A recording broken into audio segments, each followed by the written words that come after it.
جب عورت خدا کی حکمت میں چلتی ہے تو وہ نسلوں کو بدلنے کی طاقت رکھتی ہے۔ جس طرح دبورہ کمزور ایمان رکھنے والے برق کے لیے حوصلے کا سبب بنی، آج کی خواتین بھی اپنے گھروں، کلیسیا اور معاشرے میں رہنمائی کا چراغ بن سکتی ہیں۔ خدا عورتوں کو بھی روحانی طاقت، دانائی اور جرأت بخشتا ہے تاکہ وہ دوسروں کے لیے ایمان کی مثال بن سکیں۔ دبورہ ایمان، قیادت، حکمت اور دانائی سے معمور تھی۔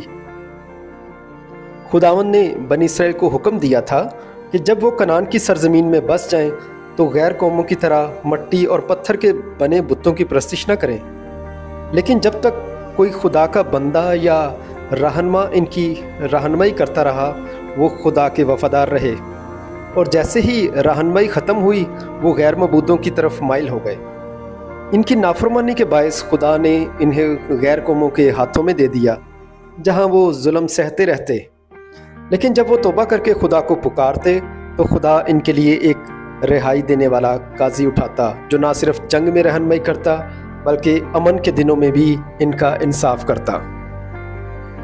انہی دنوں میں کنعان کا بادشاہ یابین بنی اسرائیل پر حکومت کرتا تھا، اور اس کا سپہ سالار سیسرا 900 لوہے کے رتھوں کا مالک تھا۔ وہ بنی اسرائیل پر 20 برس تک ظلم کرتا رہا۔ تب بنی اسرائیل نے خدا کو پکارا اور خدا نے ان کے درمیان ایک بہادر عورت کو اٹھایا۔ دبورہ ایک نبیہ تھی، شریعت سے بخوبی واقف اور خدا کی طرف سے حکمت اور دانائی سے معمور تھی۔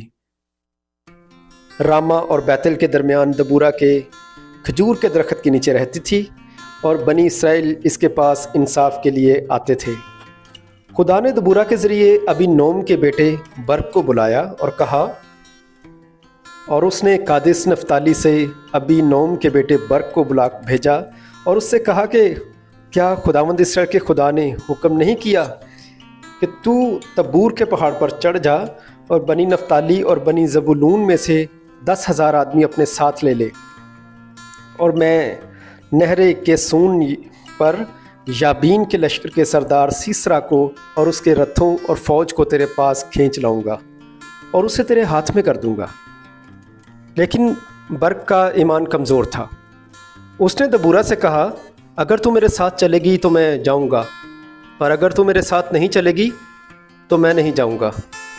دبورہ نے جواب دیا، میں ضرور تیرے ساتھ چلوں گی، لیکن اس سفر سے جو تو کرتا ہے تجھے کچھ عزت حاصل نہ ہوگی، کیونکہ خداوند سیسرا کو ایک عورت کے ہاتھ بیچ ڈالے گا۔ اور دبورہ اٹھ کر برق کے ساتھ قادس کو گئی اور اسرائیل کی فوج کو جنگ کے لیے تیار کیا۔ خدا ان کے ساتھ تھا۔ سیسرا کی ساری فوج شکست کھا گئی اور وہ خود میدان جنگ چھوڑ کر بھاگ گیا۔ سیسرا بھاگ کر یائل نامی عورت کے خیمے میں پناہ لینے چلا گیا۔ یائل نے اسے دودھ پلایا اور کمبل اوڑھا دیا، مگر جب وہ گہری نیند سو گیا تو یائل نے ایک کیل اور ہتھوڑا لیا اور اس کی کن پٹی میں کیل ٹھونک دی اور وہ وہیں مر گیا۔ پھر یوں ہوا کہ جب برق سیسرا کو رگیتا آیا تو یائل اس سے ملنے کو نکلی اور اس سے کہا، آ جا اور میں تجھے وہی شخص جسے تو ڈھونڈتا ہے دکھاؤں گی۔ بس اس نے اس کے پاس آ کر دیکھا کہ سیسرا مرا پڑا ہے اور میخ اس کی کن پٹیوں میں ہے۔ یوں خدا نے بنی اسرائیل کو ایک عظیم فتح بخشی۔ یابین بادشاہ کی طاقت ٹوٹ گئی اور بنی اسرائیل نے اس پر غلبہ پایا۔ اس کے بعد ملک میں 40 سال تک امن و امان رہا۔ دبورہ نہ صرف ایک نبیہ بلکہ ایک قوم کی ماں، ایک مشیر اور ایک مضبوط روحانی رہنما تھی۔ اس نے دکھایا کہ خدا کے منصوبے میں عورت کی قیادت کمزور نہیں بلکہ طاقت کا سرچشمہ ہے۔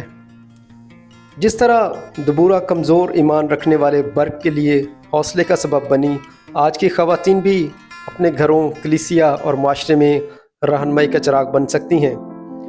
خدا عورتوں کو بھی روحانی طاقت، دانائی اور جرأت بخشتا ہے تاکہ وہ دوسروں کے لیے ایمان کی مثال بن سکیں۔